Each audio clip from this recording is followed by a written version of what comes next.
Guys, I had this revelation while I was rereading the Gospels, and it's that the phrasing, stay woke, wokeness, all that stuff, it actually got hijacked. See, Jesus uses these phrases like stay awake, be watchful, be awake, don't sleep. He uses that a lot in the Gospels. It means something different, and I'll explain. And because Satan is the ruler of this world, it got hijacked.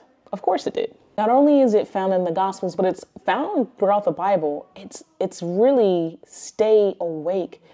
Be awake to spiritual things. Do not be found sleeping.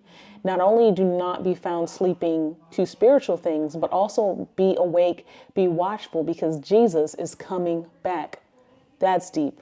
The usage of stay awake as being alert in the spirit became more of being alert politically. Being alert to social injustice, which that's not bad, because racism and social injustice, as far as it pertains to racial injustice, those are all things that breaks the Lord's heart. Those are all sinful things that need to be done away with. So, okay. However, just like the Spanish proverb says, everything eventually becomes a sin. It becomes a sin because it's not focused on true justice. Getting true justice, which I shouldn't say true justice, because God is justice. He's the God of justice. He is just. Wasn't that anymore. Stay woke, wokeness, all that stuff became something that is so far away from the will of God. Like I said, the other things, not so much, but this, it did. And I want to encourage you as a Christian, we got to take our word back. We got to take our phrasing back for our lives.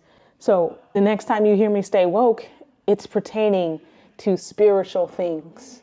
We have to stay awake to false prophets, to false teaching. We have to stay awake in the spirit because the devil has schemes. We have to stay awake and be ready for Jesus' return.